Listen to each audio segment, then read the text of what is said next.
I was 4 years old and my brother was 8 when my mother disappeared. I lost it. I remember being hysterical. And I'm thinking, what am I gonna do? And where is Marlene? I couldn't even call the case a murder case because I had no evidence to show that she was dead. We had nothing.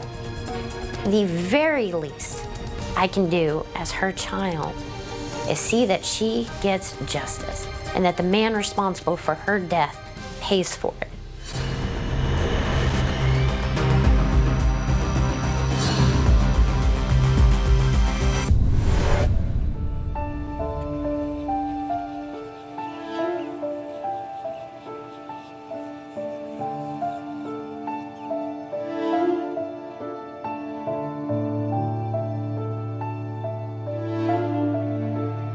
There's that fuzzy moment where you're starting to wake up and you're not quite awake, but you're not totally asleep either.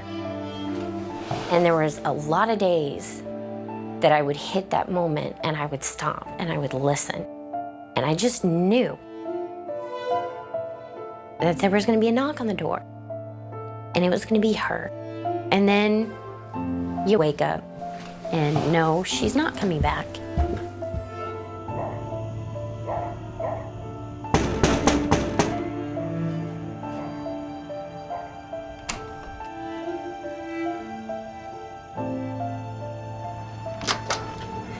What's the matter, honey? I need to talk to you. Why? It's about my mom. I'm sorry, I really need to know what's up. Come on in, honey, come on in. Okay. 18 years after her mother's disappearance, Lalana Oakes seeks answers to questions that have haunted her since she was 4 years old. My Aunt Patricia, after my mom disappeared, she was the one who kind of spearheaded the early work as far as the family was concerned. She was the one who was in contact with the police. Honey, it was 18 years ago. I don't know why it's so important all of a sudden. I wanted, to investigate the case, but a big part about it for me was to find out about my mom. Some of her stuff up here. Thank you. Thank you so much for doing this. Oh, thanks.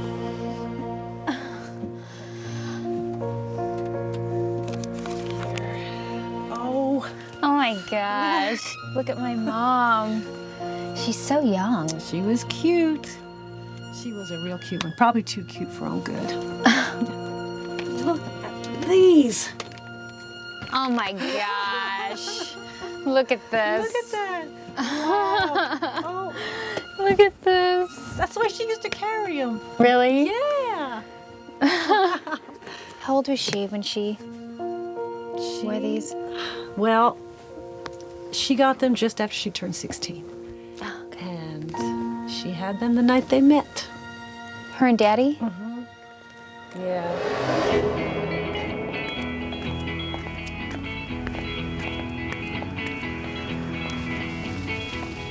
Hey, how you doing? Come on over here. I'm not gonna bite. You know you are the most beautiful thing I've ever seen. Really? Yeah. Bill. Marlene. Marlene, that's pretty. It's very pretty. Lalana's mother, Marlene, meets her future husband, 26-year-old Bill Major. Let me ask you a question. Does your sister follow you everywhere you go? No. No? You sure about that? Yeah. You're beautiful, you know that? Thank you. What are you doing tonight? I'm just hanging out. After that, he started calling. He'd make plans with her to, next time you're down, look me up. I'd really like to see you.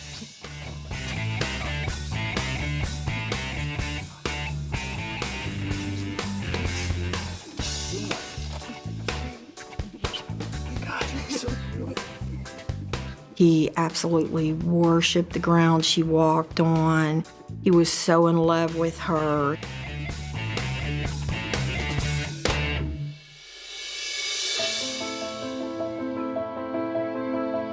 Eight years later, Marlene and Bill are married and working together in his garage. Oh, babe. You're right on time. I was just about to get started. God, you look beautiful. You have grease on your face. God, it's nice seeing you. Oh, here they are. They're a family now, with an 8-year-old son and a 4-year-old little girl named Lalana. Here, it's yours. You like it? Lalana was the light of her life. She absolutely adored her. That was her little sugar doll. Look. Is that Mom's? Yes. Oh, I can still smell her. Those were good times. Everything seemed so good till that Glen St. Hilaire showed up. I remembered the guy that lived on the property that had the little pop-up trailer. I remembered him, but I didn't know his name.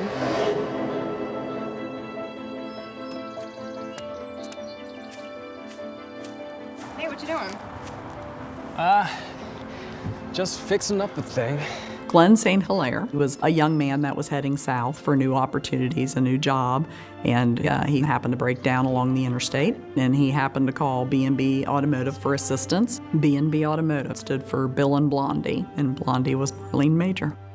Glen wound up staying for about a month to 6 weeks and wound up being a very close friend to her.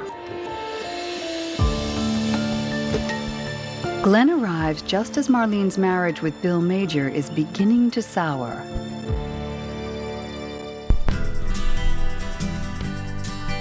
I love this song. Come on, get over here. He and Marlene fell in love and started a relationship. So. She trusted him enough that she confided things to him that she hadn't even told her sisters.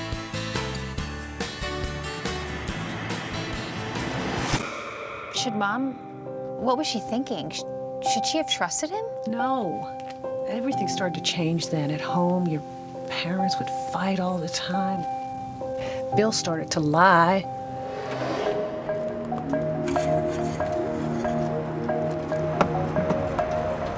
He had been married several times.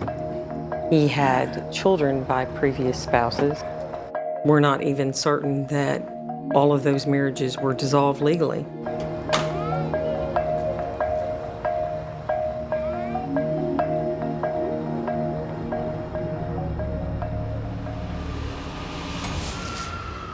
The last day that I saw her, it was October, so it was pretty out. I thought, oh, this is great. The kids can play outside. I'm leaving him. We're getting a divorce.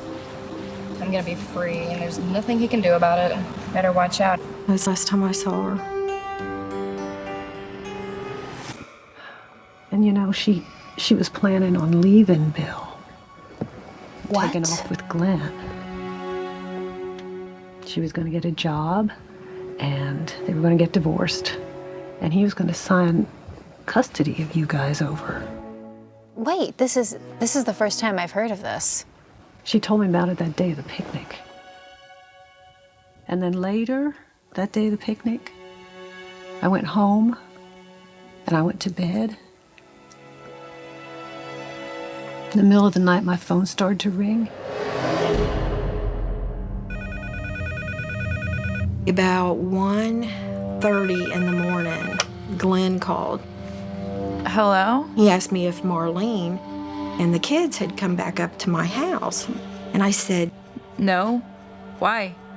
and he said, well, she's gone, and I can't find her, and I'm really worried. What?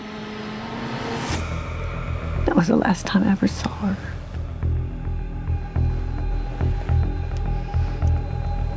Except in you.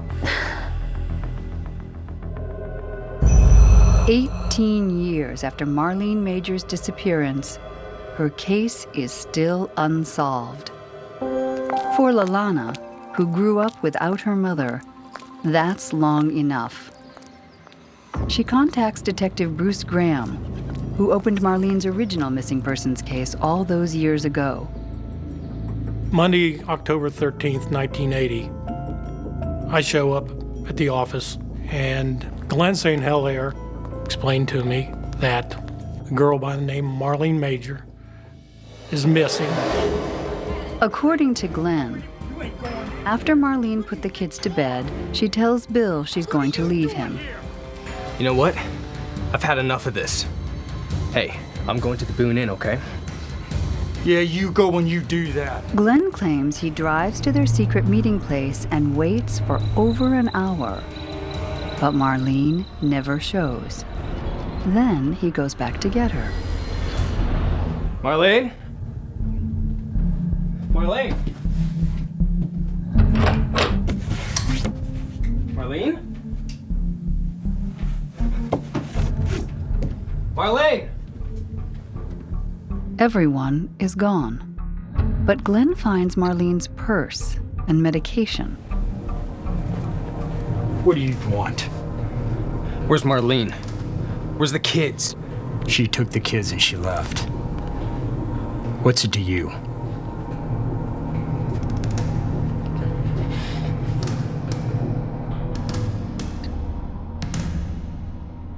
Later that same day, Detective Graham interviews Bill Major and gets another version of what happened.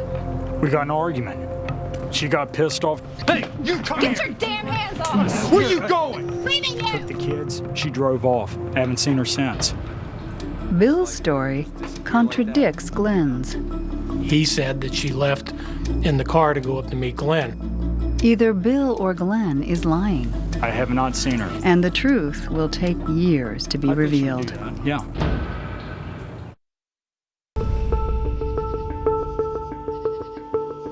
"18 years ago, 24-year-old Marlene Major vanishes. Her daughter, Lalana, convinces authorities to reopen the case. From the family's perspective, they had lived in agony for all of these years not knowing what happened to Marlene. They deserved answers. Boone County's Commonwealth Attorney Linda Talley Smith assigns Detective Tim Carnahan to investigate. He begins by examining the original case file. We have two people who are reporting the same person missing. They're both pointing fingers, and so the concern is what really happened. One of the two is Marlene's lover, Glenn St. Hilaire, and he blames her husband, Bill Major. Glenn St. Hilaire would be a good suspect because he's a boyfriend. And now he's coming in to report someone else's wife missing.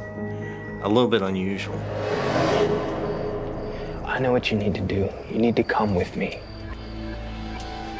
Like we talked about. It's not that easy. Why isn't it? He's crazy. You need to come with me. Everything will be great if you just come with me. I promise you that. Just don't even give it another thought, Marlene. I have 2 kids. That's fine. The kids can come with us. I like your kids. And if he finds me? He won't find you, I promise. Glenn was very open about his love for Marlene, and he indicated that the two of them loved each other. Marlene thought that Glenn might be the best way possible for her and the kids to be able to get away from Bill. Just come with me.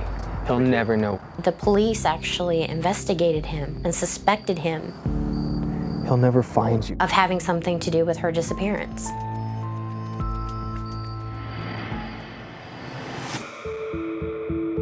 Detective Carnahan turns to the next report in the case file about Marlene's husband, Bill Major. His story, that his wife ran off with her lover Glenn, sounds credible. Bill's story is believable because one spouse isn't happy with the other, and a lot of times they'll take the kids and they'll leave. All indications was that she left in her car. But then Carnahan discovers something strange. 3 days after his wife's disappearance, Bill Major sends his kids to Rhode Island. Next thing I know, we're being given to a flight attendant and put on an airplane and gone. It was like, you're going to see your grandparents. Woohoo! No clue anything was wrong. 3 days later, Bill shows up there, alone. It wasn't until my father got to Rhode Island that I kind of realized that something was wrong. because he showed up. She didn't. Hey, guys.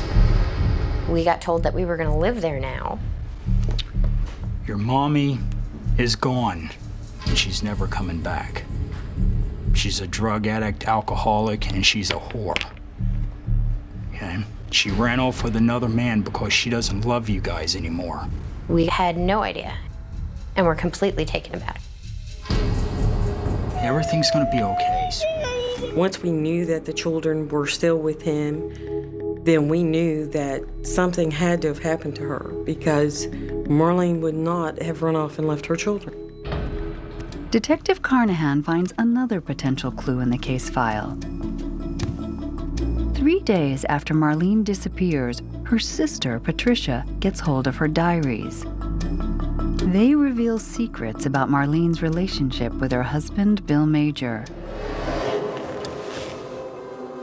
And I sat down and I started flipping through them and reading how depressed she was and how she was just so tormented by the things that he did and the lies he told, and how he was this monster that she hated and she couldn't wait to get away from him. So that was a terrible night for me. Tricia finds in the diary that several weeks before Marlene disappears, she suspects Bill is cheating on her. He started disappearing on a regular basis, and so she followed him to Campbell County and watched him go into some place called comprehensive care. It was court-ordered counseling. She had found that he had been convicted of molesting 2 little boys in Campbell County, and she had the court records. It had been reduced to a misdemeanor. For Marlene's sister Patricia, it's a shocking discovery. Then the horror strikes closer to home. Marlene writes about an encounter she sees between Bill and their 8-year-old son.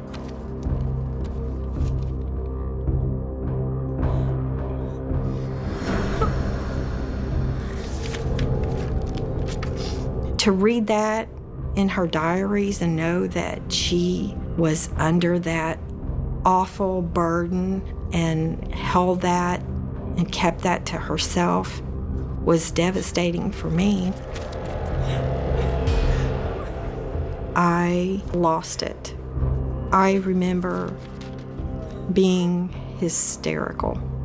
That was all I could take. And I'm thinking, what am I gonna do? And where is Marlene? During Detective Graham's original investigation, Marlene's sisters hope the diaries are enough to rescue her children and lock Bill away. Problem with that was, with me and our prosecutor at the time, it's too vague. Catching Bill doesn't say what she caught him with, so we don't know if it's something simple. We don't think so, but we don't know. There's not enough to indicate that he was committing a crime.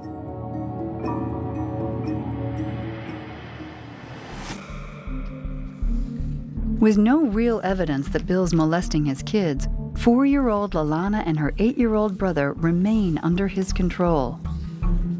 And with Marlene still missing, Detective Graham begins to wonder if Bill knows more about his wife's disappearance than he let on. I couldn't even call the case a murder case because I had no evidence to show that she was dead. We had nothing. We're like, oh my gosh, something is really bad here, because Marlene would never leave those kids with him, never.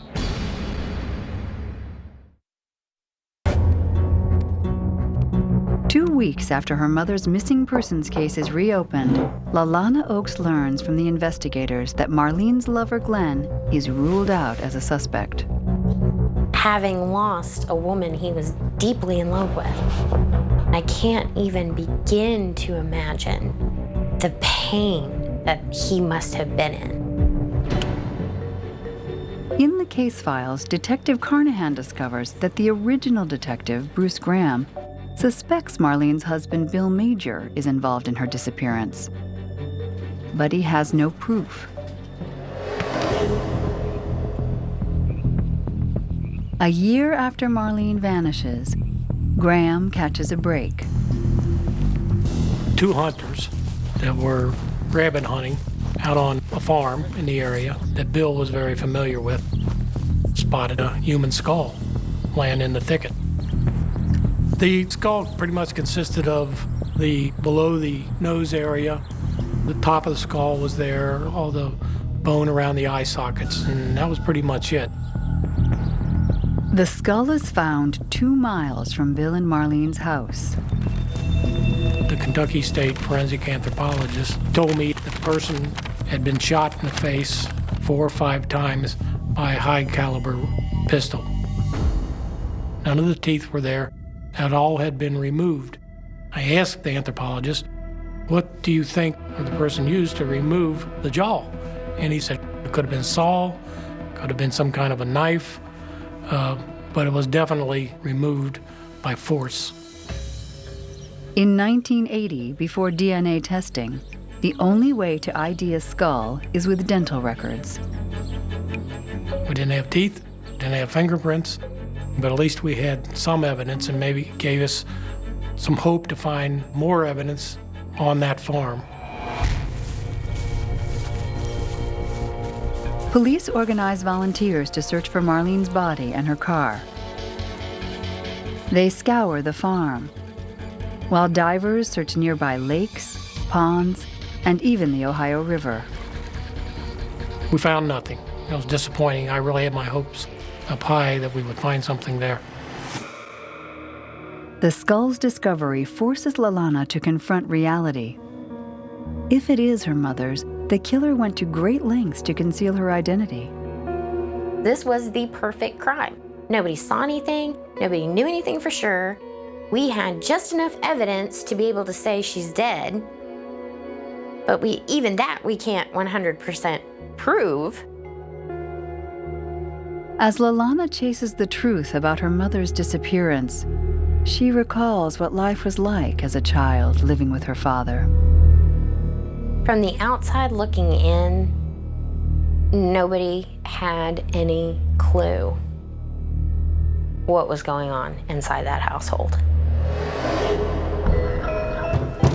Any day now. Do you need anything else? A year after Marlene's disappearance, Bill remarries and starts a new life in Rhode Island. But it's not a peaceful one. It's like having an unstable nuclear bomb in your house, and you could be sitting there for no reason and him snap and go off on you. Especially on the topic of Marlene.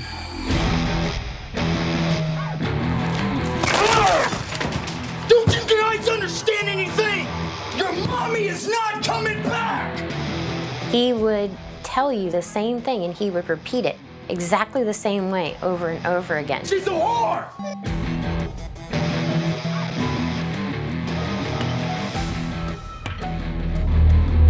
Bill told the children that their mother, she had basically run off. She doesn't love you guys anymore! So they had birthdays and Christmas go by with no cards, no gifts, no calls. And so they assumed he was right, that their mom didn't love them.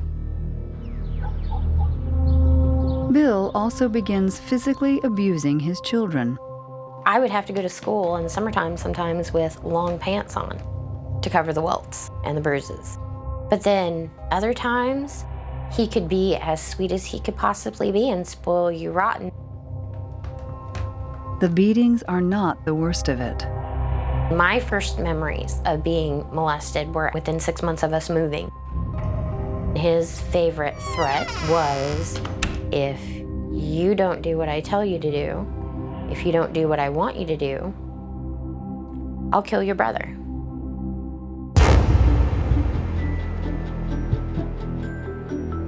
Years later, Lalana summons the courage to tell her stepmother what her dad is doing. She wrote this big long letter left it on the kitchen table, and my dad was sitting at the table, and he's just all bawling and hysterical, crying. The letter is an ultimatum: to stop molesting the children or face prison. I know I have problems. I promise you I'll do things better. I promise. I promise you. So she picked the paper up, she burned it in the sink, and said, "We'll never talk about it again."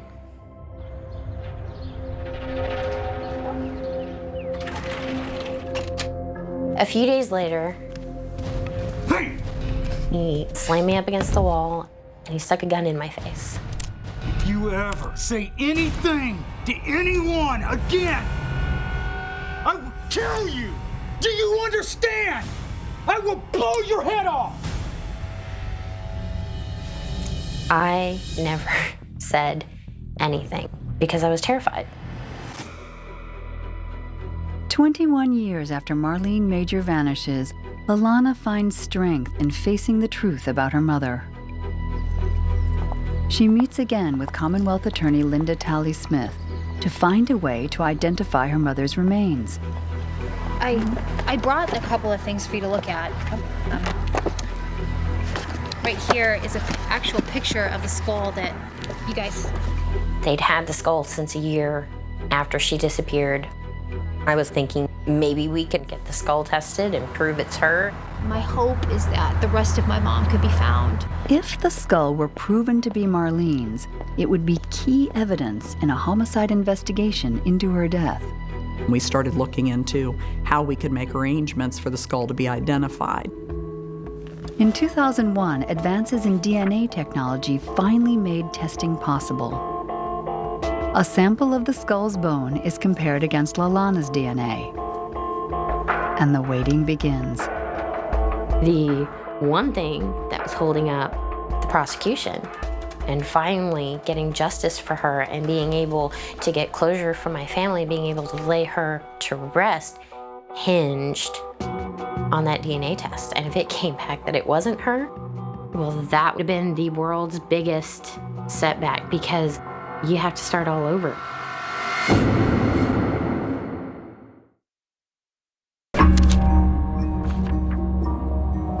Lalana Oakes believes her mother, Marlene, was murdered 21 years ago. Her quest to find the truth hinges on the identity of a skull found a year after Marlene Major went missing.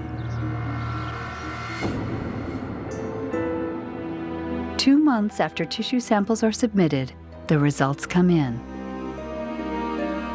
The DNA from the skull is consistent with being from Lalana's mother. Marlene Major is found.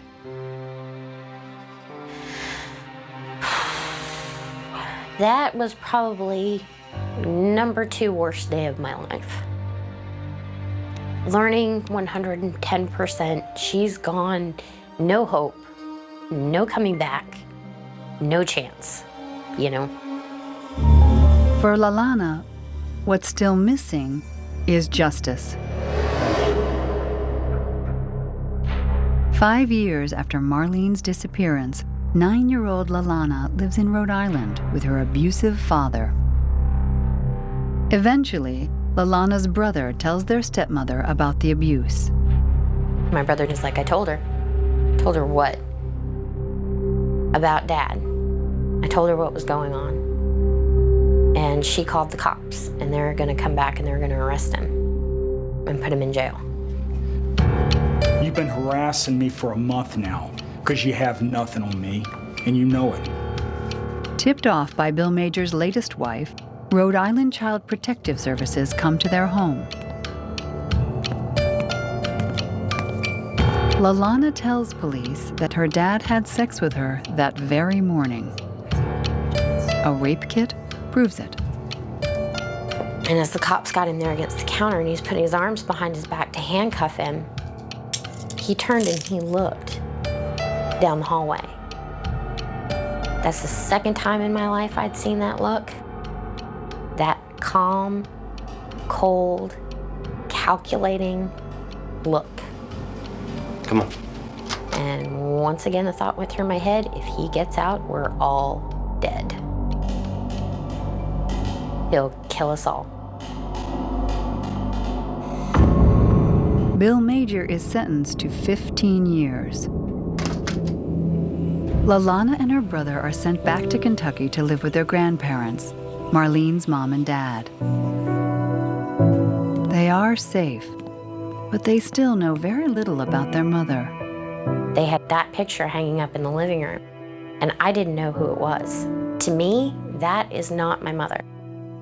You know, she had short hair and it was curly. When I remember my mom, she had hair down to her waist and it was golden blonde and it was straight as a board. And I had been looking at the picture for days and I didn't realize who it was. And the question rolled around in my head, well, maybe she'll come back. And there was a lot of days I would stop and I would listen. And I just knew that there was gonna be a knock on the door and it was gonna be her and she wasn't dead. And I had that hope every day. An innocent question to her grandmother exposes the truth. Do you know where my mom is? Do you know what she's doing? Honey, your mom's dead. She's been dead. How did she die? Your father killed her. That's what I was told, straight up. There was never any doubt amongst my family who killed her. And it dawned on me, the whole reason she died was trying to protect me and my brother from him. That's why she died. And in my mind, the very least I can do as her child is see that she gets justice, that her remains are identified. That's what I owed her.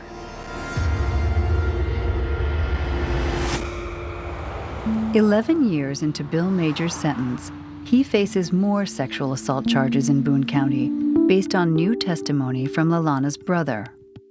He was brought back to Kentucky to answer to those charges, and while he was held here locally in the Boone County jail, he called his father and made admissions to him about what he had done to Marlene Major.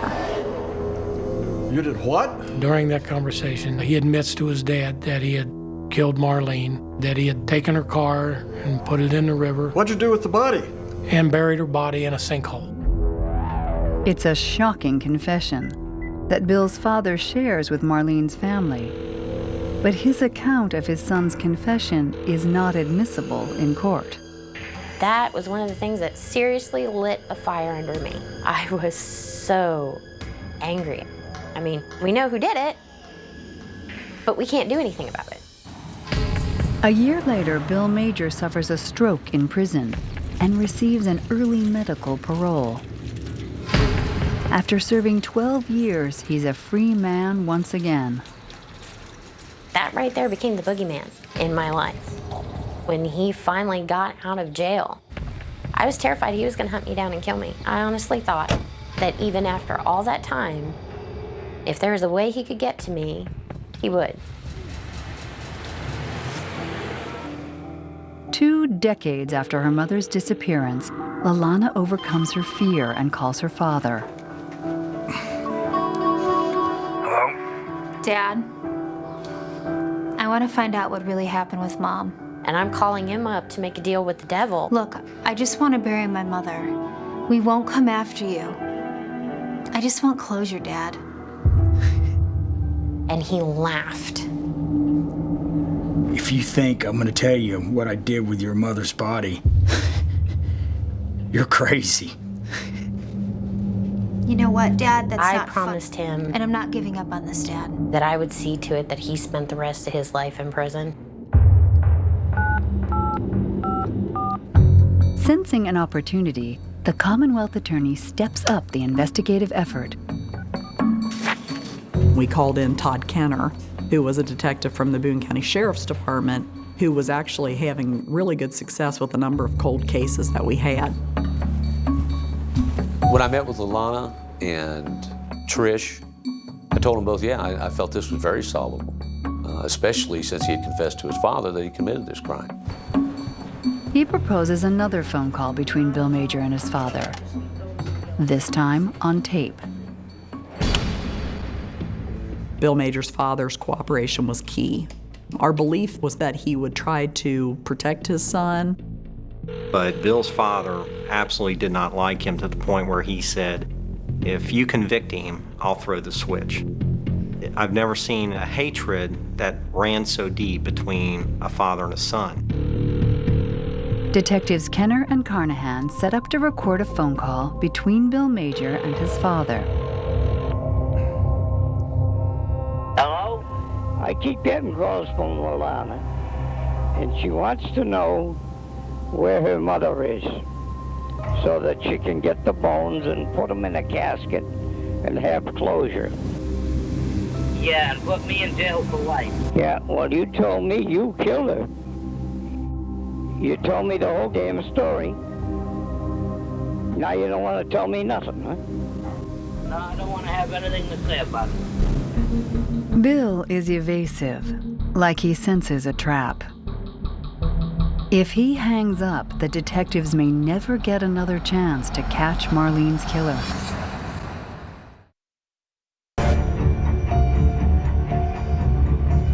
"21 years after Marlene Major's disappearance, cold case detectives are hot on the trail of lead suspect Bill Major. They arrange and record a phone call between Bill and his father. What gets me is, don't you even feel bad for killing her? I don't have any kind of conscience about anything. Well, you are one tough bastard. It isn't the perfect confession, but Bill implicates himself. These things he was stating where he thought he was so smart were actually parts of his confession, so worked out real well for us. With the skull's DNA match to Marlene Major and the incriminating phone conversation, Boone County detectives fly to Massachusetts to arrest Bill Major. Since 1980, 20-some years later now, Bill's finally being arrested for killing Marlene. It was a good feeling. For decades, Bill Major has kept silent about what happened to his wife. Now, on the trip back to Boone County, Kentucky, all he wants to do is talk. I know you think that I cut her head off, but I didn't. I thought, okay. And he took us out to the field where he believed he buried her.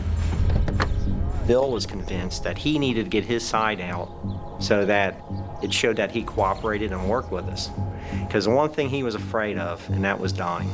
And he said, just don't kill me for this. Bill recalls the night that Marlene disappeared. I don't care what you say. I'm leaving and I'm taking the kids. You'll never see them again. The hell you will! You don't tell me what to do. I've had it. You ain't going anywhere. Who do you think you are? And what are you doing here? You know what? I've had enough of this. Hey, I'm going to the Boone Inn, okay? Yeah, you go when you do that.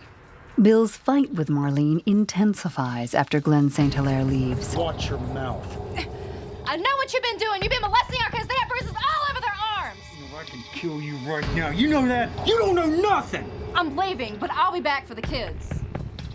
Bill was afraid she would go to the authorities. Leaving you! So I think Bill made a decision then that he was going to kill Marlene.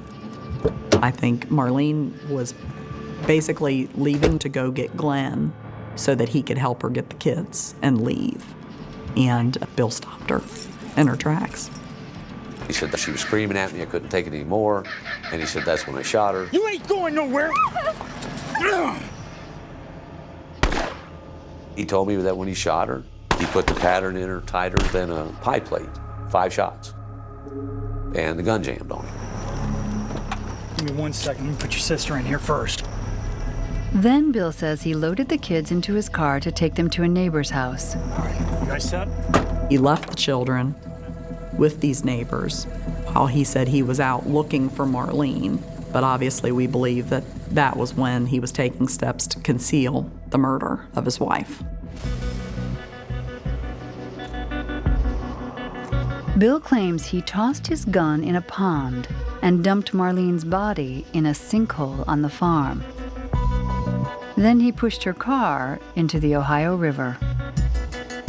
I think the crime scene was probably contained to the vehicle, and so the body and all the evidence of the crime remained in that vehicle. So when he got rid of the vehicle, he essentially got rid of the crime scene.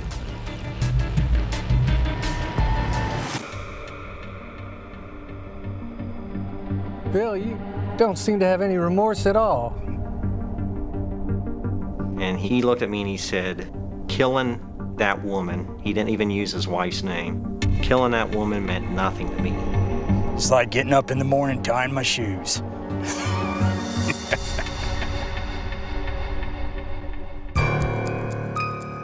Intense searches fail to find the gun, the car, or any other sign of Marlene. At the Boone County Justice Center, Bill Majors stands trial for murder and tampering with physical evidence for removing Marlene's skull. In less than an hour, the jury finds him guilty. And when the verdict came back, I just almost dropped. I did. If my brother hadn't had a hold of me, I would have collapsed. We were so relieved. It was like, oh my gosh. It is over. We've done it. And we were euphoric. William Major, age 59, is sentenced to spend the rest of his life in prison for the murder of Marlene Major. I spent so much of my life absolutely terrified of that man. And now I don't feel anything for him. On a September afternoon, 23 years after her death, Helen Marlene Oakes is finally laid to rest.